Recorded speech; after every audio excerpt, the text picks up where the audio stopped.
Eu quero pensar nessa noite com os irmãos um assunto bem atual e que eu sei que vai ser muito importante para nós. Nessa semana, enquanto eu estava ministrando, o Senhor estava ministrando a mim. Então, quando a gente prepara uma palavra, o primeiro a ser ministrado é a gente mesmo. Deus primeiro trabalha com a gente, para depois, a partir da gente, Ele trabalhar na vida dos irmãos. E eu quero pensar com os irmãos nessa noite sobre o que a Bíblia diz, ou como a Bíblia trata a ansiedade. Como Deus trabalha, como a Bíblia orienta a respeito da ansiedade. Como lidar com a ansiedade. Esse é o tema da mensagem de hoje. E o texto base que eu estou colocando aqui, para nós pensarmos, está em Romanos, no livro aos Romanos, capítulo 12, versículo 2. Já é um texto bastante conhecido também. Eu gosto muito desse texto aqui.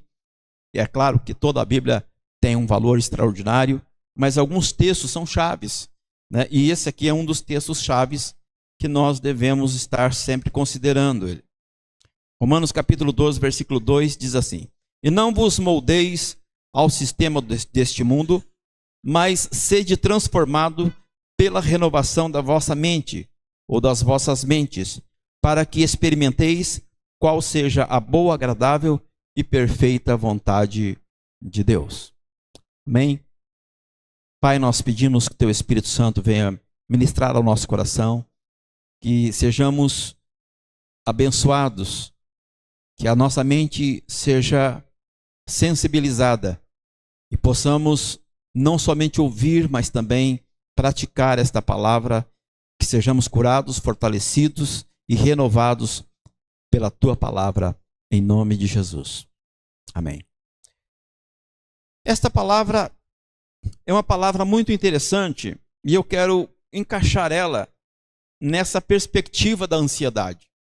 Porque naturalmente a ansiedade, ela tem a ver com algo que poderíamos chamar do mal do século, não é? Nós poderíamos chamar, sem sombra de dúvida, que se não for a única, é uma das principais ou dos principais males do século. Se nós fôssemos procurar, nós com certeza teríamos aí pelo menos 99% de pessoas que dizem que estão ansiosas ou estão vivenciando situação de ansiedade, porque a ansiedade faz parte do contexto que nós estamos vivendo. Essa civilização, ou esse tempo de humanidade que nós estamos vivendo, é uma humanidade que está sendo envolvida pela ansiedade. Então a ansiedade, ela tem tomado conta das nossas vidas. Por que que a ansiedade tem tomado conta da nossa vida? Porque os dias estão sendo abreviados e há uma necessidade galopante de vencer, de chegar lá, de conquistar. Então tudo o que a gente ouve, por exemplo, nas redes sociais, nas televisões, é algo que empurra a gente para o imediatismo, empurra a gente para o ativismo. Então você tem que fazer, você tem que vencer, você tem que ir lá, você tem que conseguir, tem que correr mais, tem que andar mais, tem que fazer mais. Ou seja, a gente acorda e dorme com a mente ligada em conquistar, em avançar, em progredir, em ser maior, ser melhor. E a gente fica nesse ambiente de alcançar objetivos maiores na vida, e as cobranças estão para todo lado, e as situações apertam, e nós temos que ganhar mais, porque o que nós ganhamos não é o suficiente, ou não tem sido suficiente. Ou seja, tudo aquilo que está em nossa volta está dizendo para nós que nós precisamos correr. Nós temos que buscar mais, de estar ali, correndo. E então essa ansiedade, essa busca, essa necessidade de conquistar, de ter, não é? Ela leva à ansiedade, porque a ansiedade é a preocupação do futuro. A ansiedade é a preocupação de coisas que você não está vivenciando. A ansiedade faz parte de uma perspectiva futura. Isso é um problema, porque o futuro não existe. Não é? O futuro não existe, ele vai existir. Então, a preocupação significa estar ocupado antecipadamente. Ou seja, a palavra preocupação fala disso. Se preocupar é ocupar-se previamente. Então, quando a gente fica se ocupando de coisas que eventualmente poderão acontecer na nossa vida, nós estamos correndo o risco de perder todo o nosso tempo. De repente, naquele momento em que a gente acha que vai precisar de algo que nós conquistamos para chegar lá, naquele momento, aquilo não vai fazer diferença nenhuma. E de repente, todo o desgaste, toda a ansiedade, toda a preocupação não vai trazer resultado benéfico. Então, a ansiedade, ela não tem razão de ser. Então, seria basicamente isso. Para resumir, a ansiedade, ela não tem razão de ser. Então, por que nós ficamos ansiosos? Porque nós somos empurrados para a ansiedade.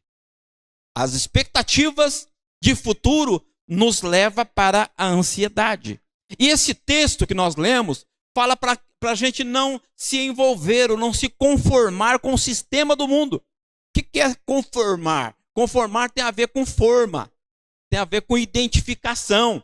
Então, se o mundo está galopando para uma necessidade exorbitante de expectativa futura, eu não preciso estar. Qual que deve ser a minha perspectiva ou a minha busca? Deve ser de buscar a Deus, de confiar em Deus. E isso é muito importante, porque quando a gente confia em Deus, a gente não fica preocupado com as questões da vida. É natural que a nossa vida está sujeita a isso. No entanto, somos nós quem decidimos estar desesperado em busca de coisas, não é?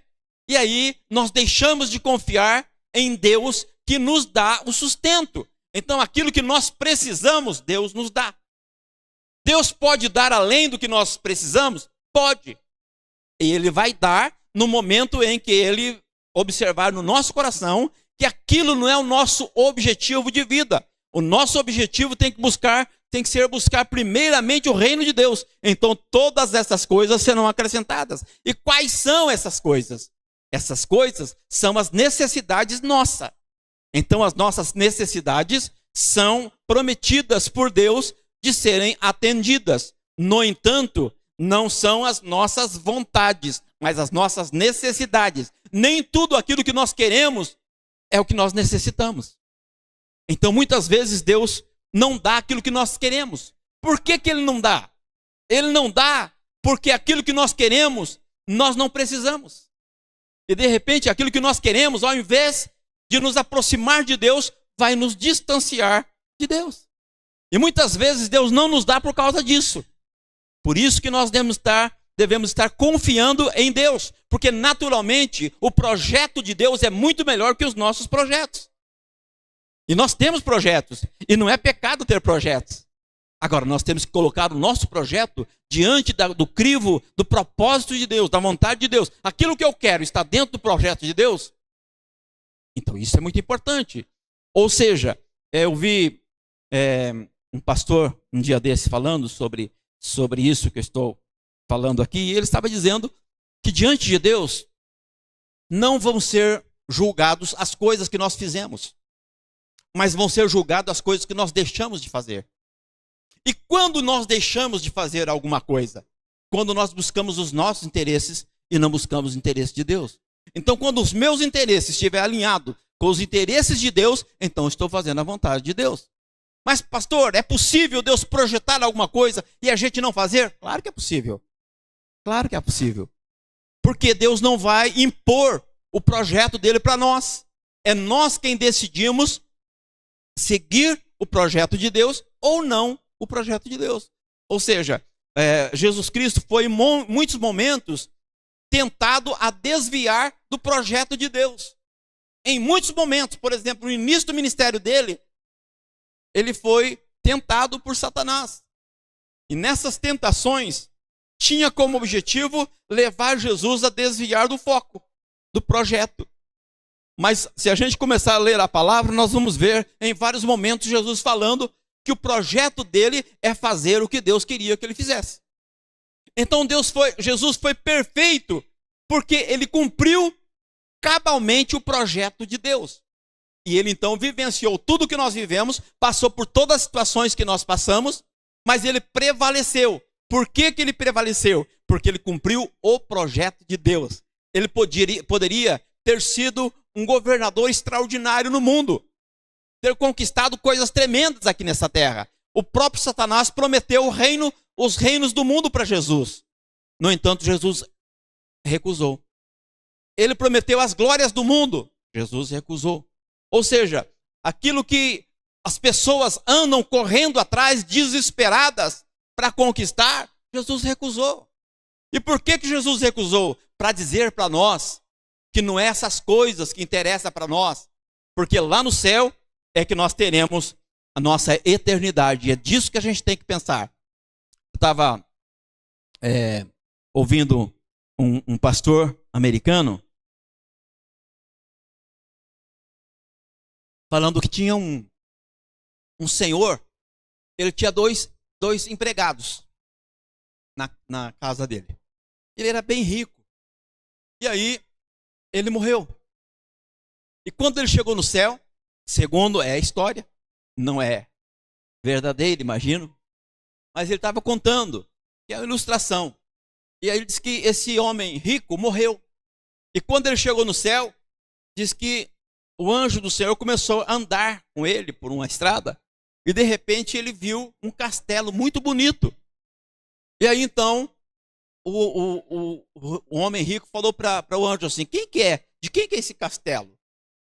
Aí o anjo falou assim: esse castelo é daquela empregada tua, que morreu a semana passada. Ela morreu e ela recebeu o castelo dela. Ele disse: olha que coisa, né? Pessoa ninguém dava nada por ela. De repente tem um castelo bonito aqui, maravilha. E aí continuaram andando. E um pouco mais na frente, um outro castelo maravilhoso. E aí então o rico perguntou para o anjo: e esse castelo aqui, tão bonito, de quem que ele é? Aí ele falou assim: é do teu empregado, aquele que morreu um tempo atrás. Mas ele não tinha nada lá na terra, ele não era ninguém. Aqui ele tem um castelo. E eles continuaram andando. E lá na frente encontrou, então, viram uma tapera, uma casinha bem ruinzinha, né? E aí então o homem falou assim: e essa casinha velha aí? De quem que é? Ele falou assim: essa é a tua. Espera aí, os meus empregados têm umas mansões e eu vou pegar só essa casinha velha aí? Eu falei: então, olha que interessante. Segundo ele, claro que a Bíblia não fala sobre isso, mas não é difícil de tudo ser uma verdade isso. Segundo o anjo, explicando para ele, ele falou assim: o castelo aqui é construído com o que vem da terra. Então aqui está os valores que os teus empregados mandaram para nós construirmos a casa dele, a morada dele. E ali está os materiais que você mandou para o céu. Então os teus atos lá na terra vão dizer o que você tem no céu. Lembra que Jesus falou assim: para não juntar tesouro aqui, porque aqui termina tudo, mas juntar tesouro lá no céu? De que tesouro que ele estava falando? Ele estava falando de bondades que a gente pratica aqui na terra, e essas bondades, quando não tem interesse pessoal, quando não são para benefício próprio, quando você faz por amor às pessoas, então isso tudo tem valor, isso vai agregando para nós na eternidade, e é disso que Jesus está falando. Que tesouro que ele está falando? Ouro precioso? Pedras? Não, ele estava falando de valores que aqui na terra não se respeita, não se considera. Então uma pessoa que faz o bem e só recebe o mal, né, aqui na terra, é tido como tolo. Rapaz, mas você faz tudo para as pessoas e as pessoas não fazem nada para você, não agradecem. Pois é, mas você não está fazendo para as pessoas, está fazendo para Deus. Então quando você entende isso e faz dessa forma, você então está juntando tesouros lá no céu. Então essa ilustração eu achei muito interessante e quis compartilhar com os irmãos porque falou comigo. Então esse texto está falando de se amoldar ao sistema do mundo. Qual que é o sistema do mundo? O ativismo. É a ansiedade, a busca por conquistas. Então, ele está falando, não se amolde ao sistema dessa terra ou deste mundo. Pelo contrário, se transforme renovando a mente. O que ele está dizendo então? Não pense como o mundo pensa. Se renove, muda a maneira de pensar. Então, quando você muda a mentalidade, o nome disso é metanoia.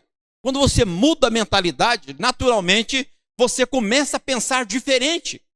Você não pensa como todo mundo pensa, não é?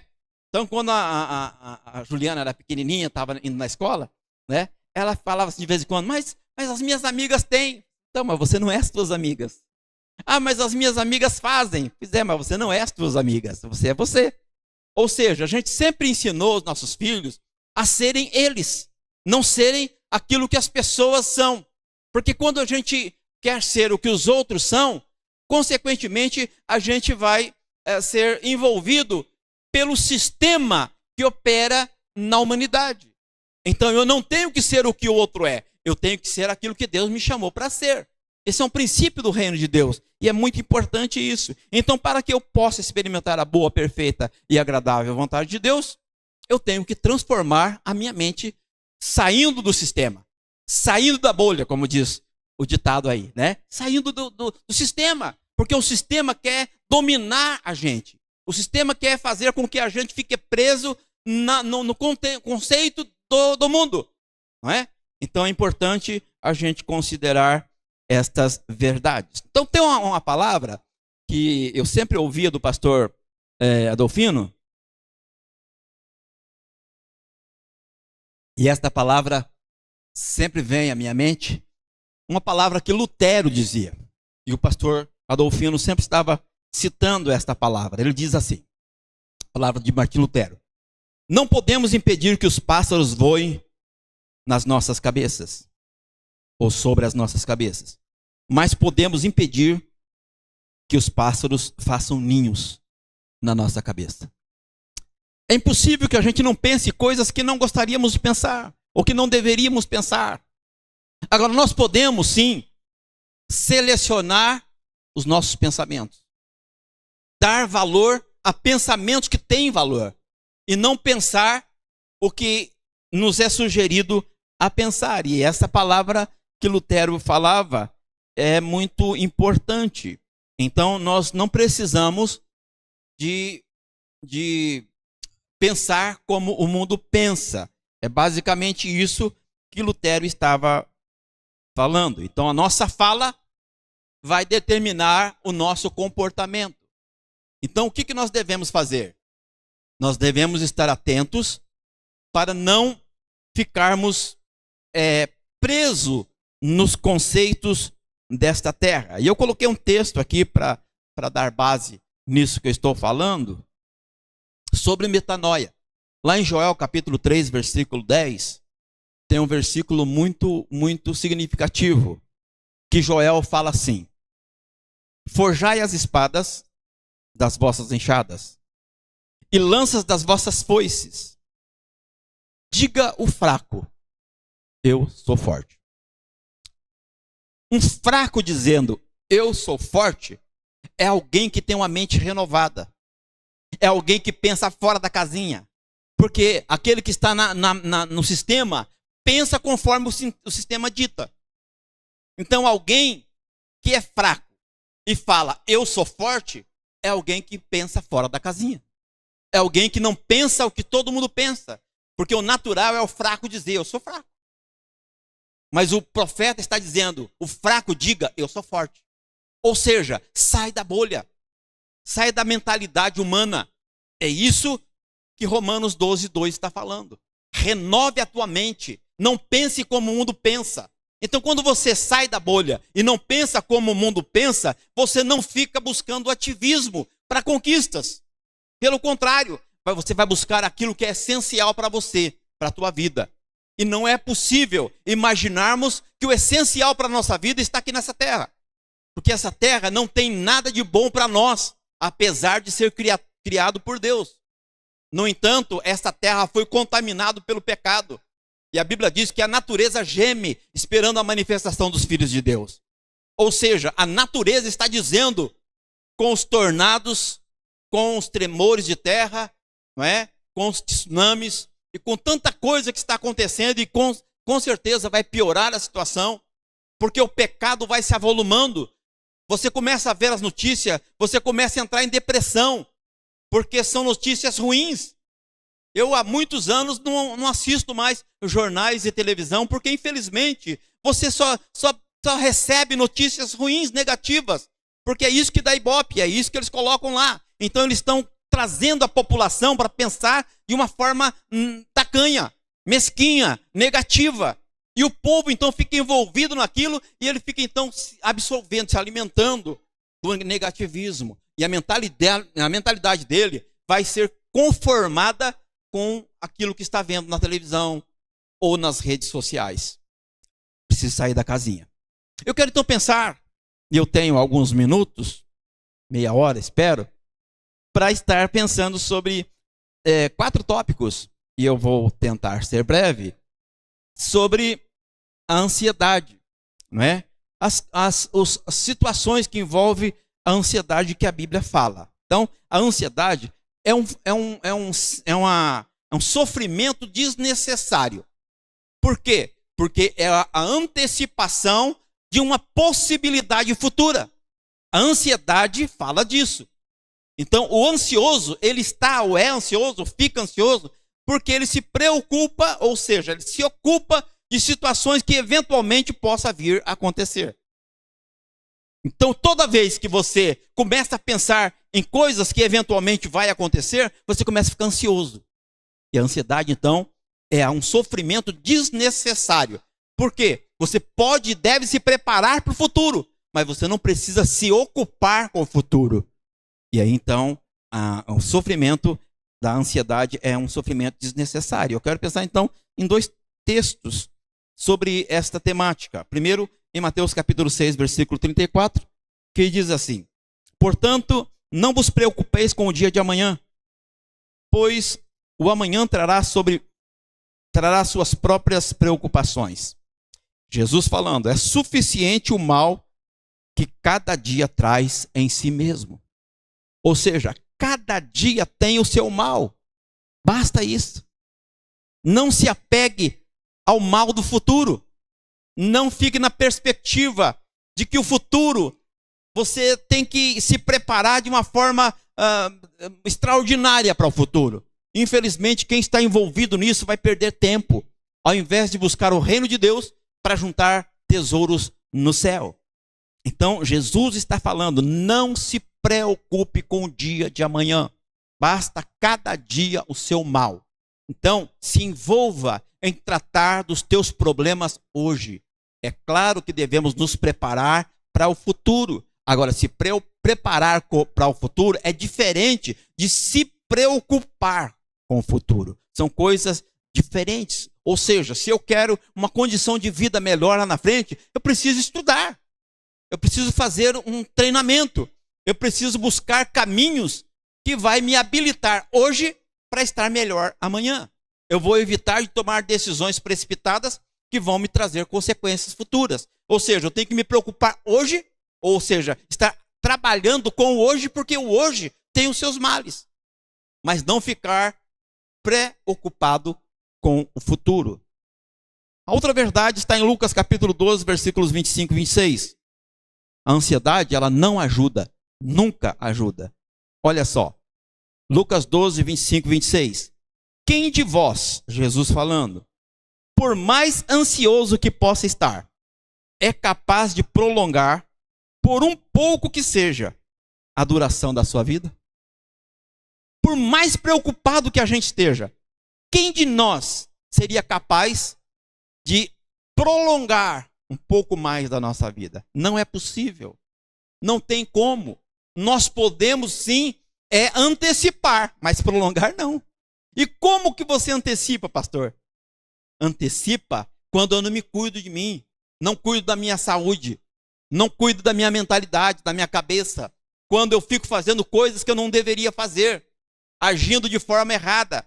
Então, quando eu estou fazendo coisas que me prejudicam, consequentemente, eu estou tirando a possibilidade de viver um pouco mais. Tem muita gente, queridos, que está morrendo cedo e não era propósito de Deus, não era projeto de Deus. Está morrendo mais cedo porque não se cuidou, não cuidou da sua vida, não buscou se alimentar de forma certa, não procurou trabalhar para conhecer os limites da sua carne, da sua natureza, e então ele vai mais cedo. Então nós podemos antecipar a nossa vida, mas prolongar não é possível.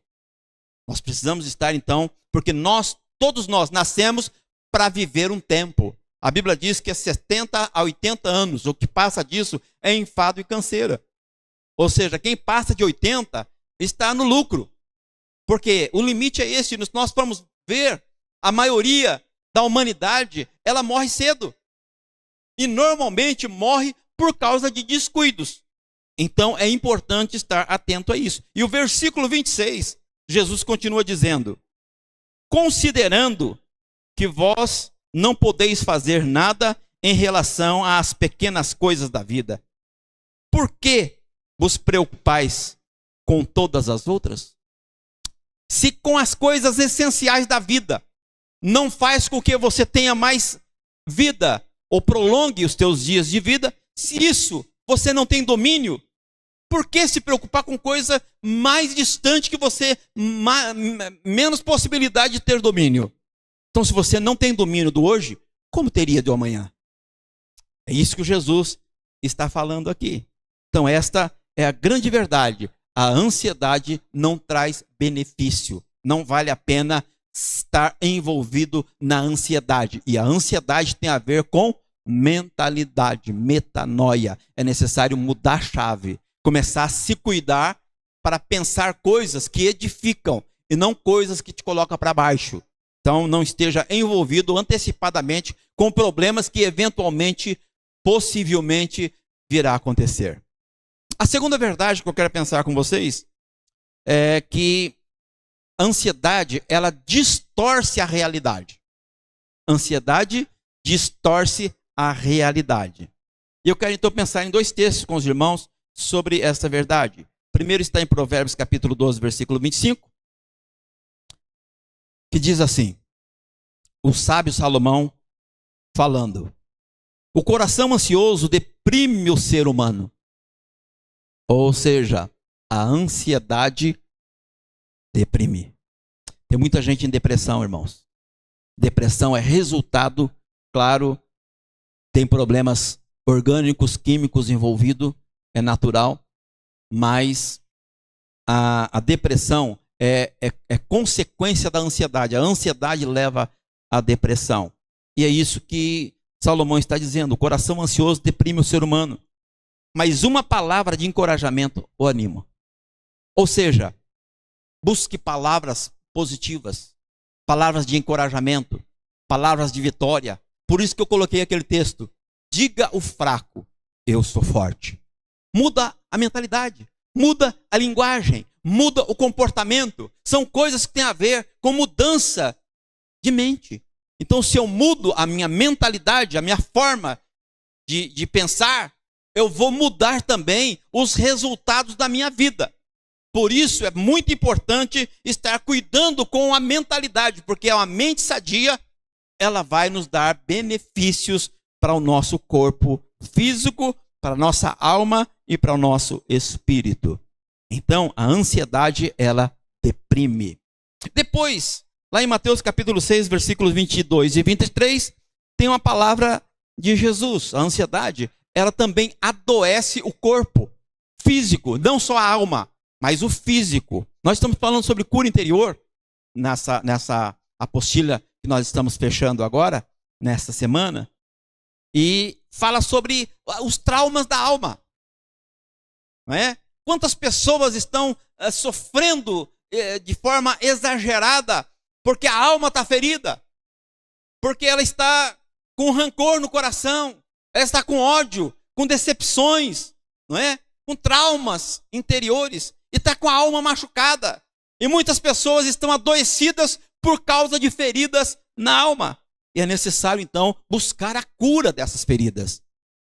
A ansiedade, ela adoece o corpo. E Jesus, em Mateus 6, versículo 22 e 23, diz assim: os olhos são a lâmpada do corpo.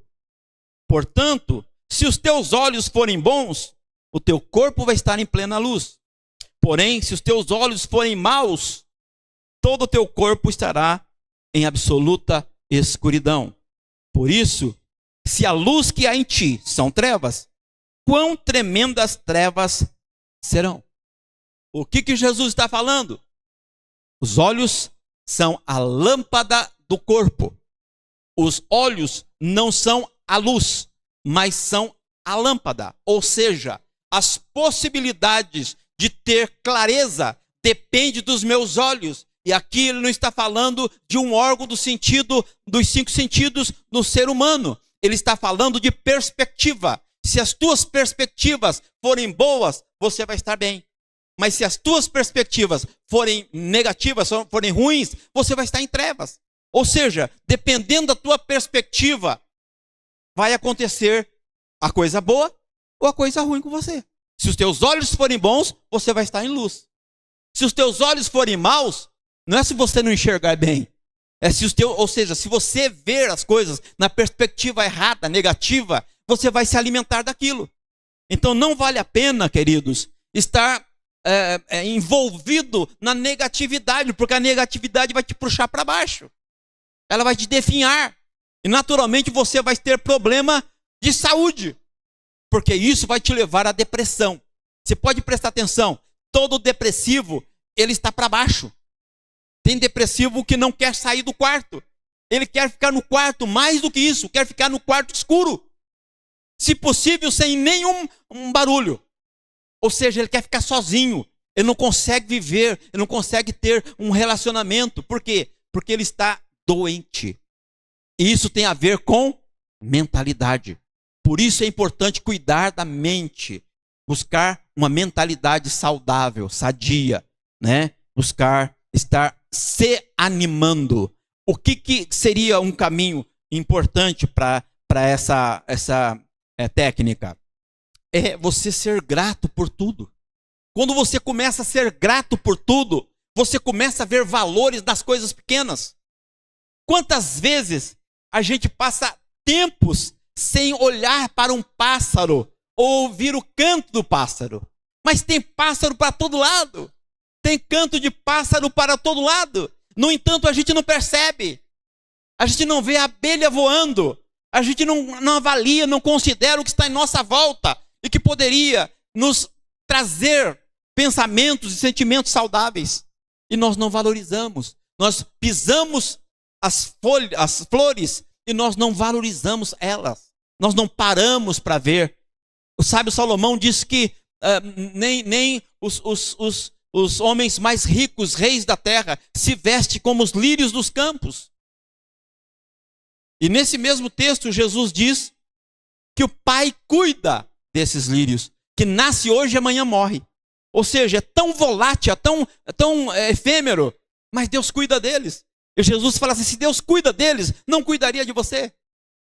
Por que Deus cuida dos lírios dos campos? Porque os lírios dos campos estão a serviço do reino de Deus. Servem a Deus. Os pássaros cantam, é verdade. E eles cantam para quem? Eles cantam para Deus. A natureza celebra a Deus. Então, coisas pequenas que nós não valorizamos. E porque nós não valorizamos coisas pequenas, nós somos envolvidos com problemas da vida. E nós somos, então, ansiosos. E, naturalmente, vamos ser levados para situações mais agressivas e doentes no organismo. Mas eu quero pensar sobre a o terceiro tópico, que fala sobre as consequências desse sentimento de ansiedade. A ansiedade, ela nos impede de cumprir os projetos de Deus, os planos de Deus. Por quê? Irmãos, é natural, eu, como pastor, alguém chega assim, pastor, mas você não vai crescer nesse lugar. E eu falo assim, eu vou orar, irmão, porque se Deus me mandar, eu vou sair. Mas o Deus tem que me mandar. Por que não? É uma coisa tão simples, é só decidir e sair. Pastor, por que o senhor fica insistindo? Porque Deus não mandou sair. É simples. Por que isso, pastor? Porque eu prefiro obedecer a Deus. É claro que eu quero. Mas enquanto eu não tiver, vai, eu não vou. quando Pedro andou sobre o mar, ele andou porque Jesus falou, vem. Eu tenho uma história do pastor Poyang Shu, num dos livros dele, se não me engano, o livro Muito Mais Que Números. Ele conta uma experiência que aconteceu com ele. E o pastor Poyang Shu, ele morreu já, ele foi o pastor da maior igreja do mundo. Inclusive, acredito que até hoje é a maior igreja do mundo, lá na Coreia do Sul. E o pastor Poyang Shu, ele conta que eles estavam fazendo, ainda jovem, não é? Eles estavam fazendo um trabalho com os jovens que estavam fazendo teologia, então os seminaristas. Eles estavam fazendo um trabalho numa aldeia, num local que, para eles estarem participando daquele trabalho, era necessário passar uma ponte. Eles estavam num lado e eles iam fazer o trabalho no outro lado do rio. Então eles tinham que passar a ponte. E aí então, eles estavam entusiasmados fazendo aquele trabalho. Mas quando foi um momento, houve uma chuva muito grande, o rio encheu e a ponte foi levada pelo rio. E aí então, eles começaram a ficar preocupados e orando, falando com Deus. Senhor, mas nós precisamos ir lá fazer a tua obra. Por que essa ponte não está aqui? E eles começaram a questionar Deus. E um dos alunos se encheu de fé e ele falou assim, bom, se Pedro andou sobre as águas, eu também vou andar. E ele então falou assim, eu vou andar. E ele começou a entrar no rio. E na medida que ele ia entrando, ia se afundando. E ele não parou de entrar, ele continuou indo. E ele chegou a se afundar, a água levou ele morreu. Isso foi algo assim muito, muito chocante. E o povo, vendo e sabendo daquele episódio, começaram a criticar. Que Deus que é esse que não salvou alguém que queria fazer a obra dele? E começaram então a criticar, e ele ficou decepcionado com Deus. E ele então foi buscar a Deus resposta. Senhor, por que o Senhor permitiu que esse moço fosse levado pela correnteza e morresse? E depois de muito tempo buscando resposta, o Senhor falou com ele. Falou para ele assim, Poyang Shu, eu não mandei ele ir. Ele decidiu ir. Eu não mandei ele ir. Ele perdeu a vida porque ele tomou uma decisão sem ter o aval de Deus. Mas ele não estava fazendo a obra de Deus? Estava. Deus não podia dar livramento para ele? Podia. Mas a decisão era dele, não de Deus. Então, irmãos, é muito sério. Às vezes a gente quer respostas para satisfazer o nosso ego, por causa das nossas perspectivas de vida. Não pensando em Deus, no propósito de Deus, no projeto de Deus. É a vontade de Deus? Então eu vou fazer. Não é a vontade de Deus? Então eu não vou fazer. Então isso, irmãos, é muito difícil. É muito difícil. Às vezes a gente paga um preço alto. Só que quando a gente entende que Deus não está preocupado com multidões, mas sim com pessoas que servem ao Senhor com alegria no coração, então nós entendemos que Deus ele está buscando pessoas que temam a Ele, que quer ouvir a voz dEle, que quer decidir conforme o propósito dEle. Vocês lembram que Noé, ele pregou até os 100 anos de idade para conseguir salvar a família dele na arca? Ninguém ouviu a mensagem, ninguém ouviu a pregação, mas Noé cumpriu o propósito de Deus. Deus não estava pedindo para Noé convencer ninguém. Deus estava pedindo para Noé anunciar que Deus estava irado com o pecado da humanidade. Ou seja, o trabalho de Noé resultou em poucas pessoas. No entanto, essas poucas pessoas recomeçaram a humanidade.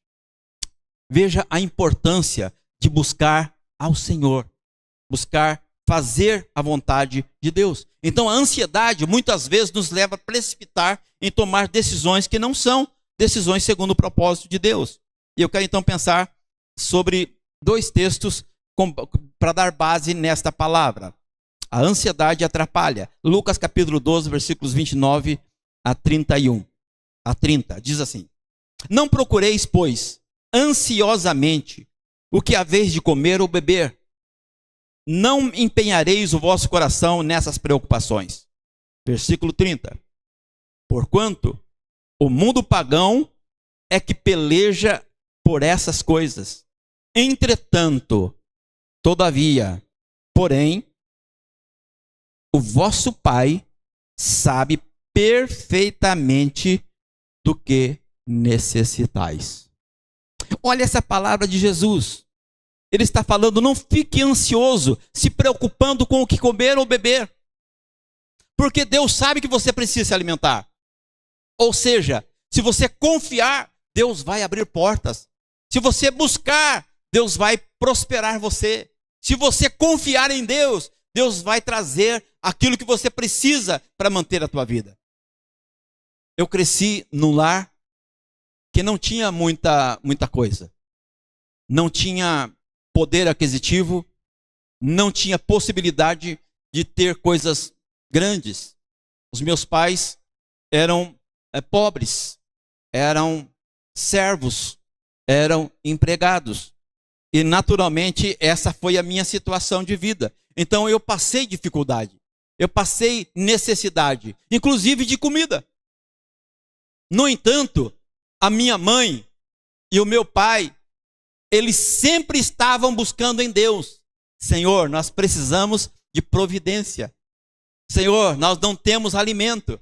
Então, quando não tinha, o que eles faziam era ir para os pés do Senhor. Naturalmente que eles oravam a Deus continuamente, mas havia momentos específicos. E quando eles estavam enfrentando aquelas situações mais difíceis, eles buscavam ao Senhor. Senhor, abre as portas, manda alguém, traga o sustento, e nós sobrevivemos. Eu posso dizer, eu sobrevivi. Por que eu sobrevivi? Porque Deus cuidou de mim. E se Deus cuidou de mim, Deus cuida de qualquer um de nós. Não é? Então é importante confiar em Deus. E às vezes, irmãos, Deus não permite condições tão boas, justamente para a gente ficar na dependência dEle. Isso é muito importante, irmãos.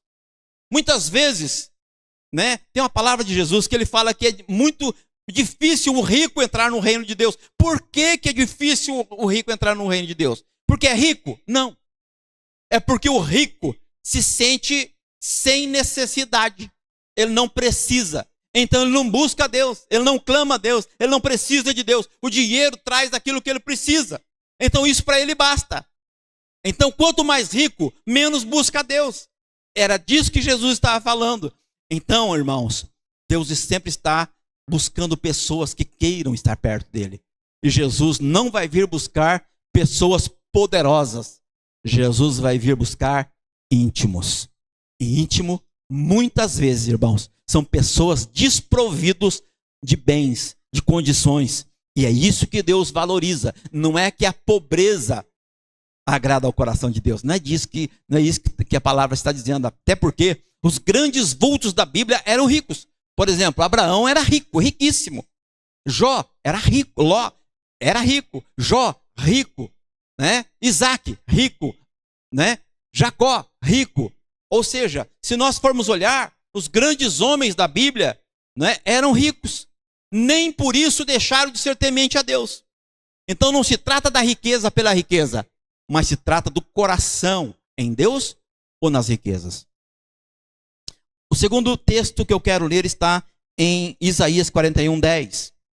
Fala sobre a confiança. Em quem devemos confiar? A palavra de Deus para nós, nesse texto de Isaías 41:10, diz assim: Por isso não temas, porque eu estou contigo. Não te assuste, porque eu sou o teu Deus. Eu te fortaleço, ajudo e sustento com a minha mão direita, a minha mão de justiça. Queridos, o Senhor está falando, eu cuido de você. Confia. Acredita. Quando eu saio no desespero, tentando resolver a minha vida, eu deixo de confiar que Deus tem o sustento. Deus envia. Deus traz. Quando a gente menos espera, o milagre acontece. Eu não sei se eu vou ser indiscreto contar uma história aqui, mas teve um dos meus irmãos que estava cozinhando e o gás acabou. E ele não tinha dinheiro para comprar o gás. Um dos meus irmãos. Acabou o gás. Ele não tinha o dinheiro para comprar, mas ele precisava do alimento. E ele orou. Orou e pediu para Deus fazer um milagre ali. E ele então, depois que ele orou, ele foi lá e ligou o gás. E o gás acendeu. E ele usou aquele bujão de gás que tinha acabado o gás. E ele usou por 6 meses o mesmo bujão de gás, cozinhando todos os dias. Entendeu? É isso. Então quando a gente confia em Deus, Deus abre portas. Mas Deus vai fazendo a torta e a direita? Não. Ele vai fazendo para cumprir propósito. Ele quer você perto dele. Ele quer você se envolvendo nas coisas dele. É isso que ele quer. E muitas vezes ele nos tira coisas para que a gente se aproxime dele, para ter coisas. É barganha? Não. É propósito. Ele quer com isso que a gente fique próximo dele. Então, ele confia em Deus, ele prometeu. Então ele vai nos sustentar, ele vai nos abençoar. Se Jesus falou que Deus cuida dos pássaros, do lírio dos campos, Jesus falou: vocês não valem mais do que os lírios dos campos? Vocês não valem mais que os pássaros? Então é disso que a palavra de Deus está nos dizendo. Então não tem razão para viver ansioso. Isso não significa que nós temos que cruzar o braço. Não é disso que a Bíblia está falando. Mas nós devemos confiar no Senhor. Tem um momento que é nós que temos que agir, sim. Claro que sim. Só que nós temos que confiar no Senhor. Porque quem abre a porta é o Senhor. Não é a minha insistência. É o Senhor. Eu quero então rumar para o fechamento da palavra. No quarto tópico, a ansiedade, ela enfraquece a nossa fé. Quem vive ansioso porque não confia. E o não confiar é falta de fé. Então, a ansiedade, ela tira, ela mingua, ela enfraquece a nossa fé. Lá em Filipenses capítulo 4, versículos 6 e 7, diz assim: não andeis ansiosos por coisa alguma. Pelo contrário, sejam todas as vossas solicitações declaradas na presença de Deus, por meio de oração e súplicas com ações de graça. O que Paulo está falando aqui aos filipenses? Não fique ansioso. Ore. Não fique ansioso. Confie. Não fique ansioso. Suplique. Não fique ansioso. Seja grato. Então, ações de graça têm a ver com gratidão. Então, agradeça a Deus pelas pequenas coisas. Ele vai dar as grandes que você precisa. Seja grato. Considere aquilo que Deus está te dando. Agradeça por aquilo que você está recebendo de Deus. Então, todo dia de manhã, se acorda, a primeira coisa que você fala é: Senhor, muito obrigado por mais uma noite que eu dormi. Descansei. Muito obrigado por mais um dia que o Senhor está me dando. Ou seja, já começa o dia agradecendo. Seja grato. Se você dormiu e acordou, significa que você está vivendo mais um dia. Então agradeça por isso. Agradeça pelo descanso da noite. Seja grato. Isso é importante. Quando você começa a agradecer por pequenas coisas, você vai ter um coração descansado em Deus. Porque se Deus dá pequenas coisas, Ele tem o mesmo poder para dar grandes coisas. E o versículo 7 fala assim: depois que você não anda ansioso, depois que você faz orações a Deus, súplicas e ação de graças, então depois que isso acontece, versículo 7 diz que vem a resposta. E diz assim: e a paz de Deus, que ultrapassa todo entendimento, guardará o vosso coração e a vossa mente, os pensamentos em Cristo Jesus. Depois que eu oro, depois que eu suplico, depois que eu sou grato, então a paz vem. Ou seja, tem muita gente querendo paz, mas não está orando, não está suplicando, não está sendo grato. Não é possível essa paz vir. E a paz é o oposto da ansiedade. A ansiedade é o desespero por conquistas. E é isso que Paulo está falando aqui aos filipenses. Também Pedro, na primeira carta, versículo 7 do capítulo 5 de Pedro, ele fala assim: Pedro era ansioso, e muito ansioso. E Pedro então fala assim, 1 Pedro capítulo 5, versículo 7, lançando sobre ele toda a vossa ansiedade, porque ele tem cuidado de vós. Se eu quero o cuidado de Deus, eu tenho que lançar a minha ansiedade nele. A minha ansiedade tem que estar nele. Se a minha ansiedade estiver nele, então ele vai me livrar do peso, né? Ele cuida de mim. Confia. Quando você fica ansioso, você não está confiando. Quando você fica ansioso, você não está exercendo fé. Porque a fé tem a ver com descanso. Tem a ver com sair do ambiente agitado. Tem a ver com se afastar e ouvir a voz de Deus.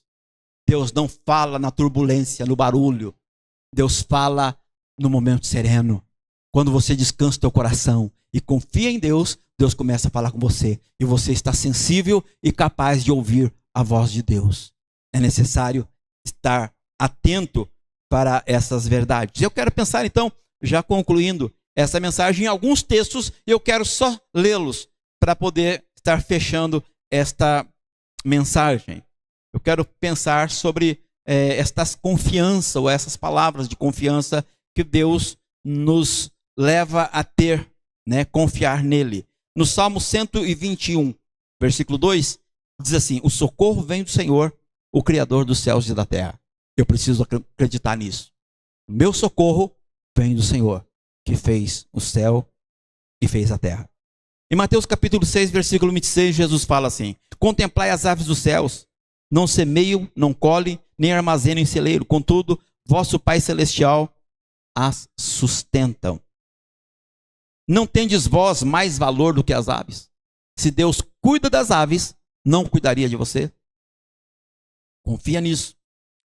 Mateus 11, 29 diz assim: tomai vosso lugar em minha canga e aprendei de mim, porque sou amável e humilde de coração, e assim achareis descanso para as vossas almas.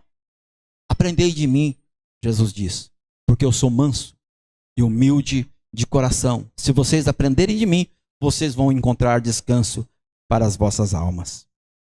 No Salmo 94, versículo 19, está escrito assim: quando a angústia já controlava todo o meu ser, teu consolo trouxe tranquilidade à minha alma.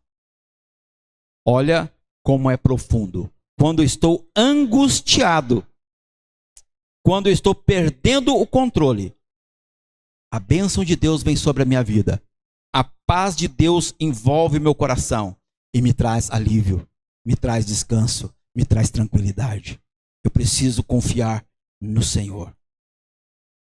Também aos Filipenses capítulo 4, versículos 6 e 7, Paulo fala assim: não andeis ansiosos por motivo algum. Nada justifica estar ansioso. Não vale a pena. Não tem razão. Então tome uma decisão hoje. Não vou ficar escravo da ansiedade. Fala para você todo dia: ansiedade, vai embora. Eu não quero você. Sai de perto de mim. Eu mando você embora. Vai embora, ansiedade. E aí você vai entendendo que na medida que você vai buscando e tendo essa autoridade sobre esse sentimento, então a paz vem sobre você.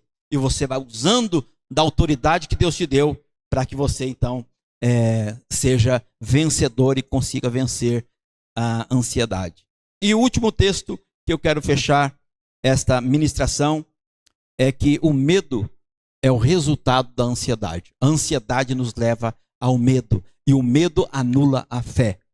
Diz assim, o texto de Josué, quando Deus diz a Josué no capítulo 1, versículo 9, ele fala assim: ora, não te ordenei eu, sê forte e corajoso. Ó, se Deus falou para Josué, Josué, seja forte e corajoso. Por quê? Porque ser forte é resultado de decisão. Ninguém é ou não é. Todo mundo toma uma posição. Eu sou corajoso. Se você falar eu sou corajoso, você se torna corajoso. É assim que funciona. Então, em Romanos capítulo 4, versículo 17, diz que Deus chama as coisas que não são como se já fosse. Quando você não tem, você declara que você tem. Isso é chamar à existência aquilo que você não tem ainda. E é assim que é a linguagem de Deus. Por isso, Deus está dizendo para Josué: sê forte e corajoso. Toma uma decisão na tua vida. Seja corajoso. Enfrente. Eu sei que eu posso tombar na batalha, mas eu vou enfrentar. Eu vou em frente. Eu vou seguir em frente. Faça chuva, faça sol. Eu estou lá porque eu tenho um propósito. A minha vida não é um acaso. A minha vida é um projeto de Deus. Valorize aquilo que Deus te deu. E aí então, a parte B do versículo diz assim: não temas e não te apavores, porquanto o Senhor teu Deus está contigo por onde quer que andares. Você está bem? Deus está com você. Você está mal? Deus está com você. Então, não fique preocupado. Não se ocupe antecipadamente. Não viva ansioso. Não seja escravo da ansiedade. Mas descansa no cuidado do Pai. Se o Pai cuida dos pássaros, Deus vai cuidar de mim. Amém? Então que essa palavra venha mudar a nossa mentalidade. Venha trazer para nós um desafio de nos posicionarmos. Se você quiser mudar a tua mente, você tem que mudar de posição. No momento que você mudar de posição, você começa a mudar a tua mentalidade. E a mudança de mentalidade tem a ver com exercício. Todo dia você tem que tomar a decisão de mudar a tua mentalidade. Na medida em que você trabalhar isso, você vai começar a pensar diferente, sair da casinha. E aí você vai começar a pensar como Deus pensa. Por isso, lá em Isaías está escrito que os pensamentos de Deus são mais altos que os nossos pensamentos. Por que então que eu vou me ater ou ficar preso nos meus pensamentos? Eu vou buscar os pensamentos de Deus, porque os pensamentos de Deus são mais altos que os meus. Então eu não sou o dono da razão. Eu vou buscar em Deus. Senhor, o que o Senhor quer para mim? O que o Senhor tem para mim hoje? Me mostra, abre minha mente, abre a minha visão, faça-me perceber o que o Senhor tem para mim hoje. Leva-me onde o Senhor quer que eu esteja. Então você começa a ficar dependente de Deus. Então o teu caminho, o teu passo vai ser direcionado pelo Senhor. Diga comigo assim: eu vou mudar a minha mentalidade. Não vou desistir. Vou confiar, porque o Senhor está comigo. Em nome de Jesus. Glória a Deus. Vamos ficar ali em pé. Louvado seja o nome do Senhor para sempre. Pai de amor, Deus de bondade e de misericórdia, nós estamos celebrando a Ti e Te adorando mais uma vez nesta noite, Pai. Estamos na Tua presença Te celebrando, depois desta palavra poderosa que veio nos tirar da zona do conforto e veio nos desafiar a vivenciar o melhor que o Senhor tem para cada um de nós. Eu sei que o Senhor tem um propósito para cada um de nós presente neste lugar. Alguém, Senhor, que está assistindo a live, Pai. Eu oro pedindo que a Tua graça, a Tua unção e o Teu poder seja sobre cada um deles. Eu oro, Senhor, para que a mentalidade seja mudada, para que aconteça um milagre extraordinário na vida dessa pessoa, desse irmão, dessa irmã, de alguém, Senhor, que precisa dessa palavra e que está sendo transformado neste momento por esta palavra, por esta mensagem. Ministra ao coração deles, Senhor, a fé necessária, a necessidade, Pai, de mudar a mentalidade, que eles possam, Pai, ter a força necessária para passar esta fase e para estar, então, prosseguindo para o alvo pelo qual o Senhor tem chamado cada um deles. Pai, em nome de Jesus, eu me levanto agora contra todo empecilho de Satanás, contra toda a agenda do inimigo, caia por terra, seja anulado na autoridade do nome de Jesus, que haja um liberar de cura, de restauração, de milagre e de mover sobrenatural, e o Teu nome venha a ser glorificado, em nome de Jesus Cristo. Nós oramos assim, descansando no Teu cuidado, Senhor. Eu oro também pedindo a Tua bênção sobre as nossas vidas, por mais uma semana. Oro pedindo para que o Senhor esteja abençoando, guardando, prosperando a cada um dos Teus filhos que precisa de um milagre, que precisa de uma resposta. Que essa semana seja uma semana producente e que sobre a vida dos Teus filhos esteja a bênção, a prosperidade, a riqueza de Deus. Em nome de Jesus Cristo, eu oro assim e agradeço em nome do Pai, do Filho e do Espírito Santo de Deus. Quem recebe, diga amém. Deus abençoe a tua vida, o teu coração, em nome de Jesus. Stay here, been addicted to comfort, and it's not even real. I know complacency, it is a silent kill. In all transparency, I love the way that it feels, man. Give me a box and I'll stay in it. Deal me the cards and I play with them. Lord, deliver me from my apathy. Tired of living for myself, you know it's killing me, yeah.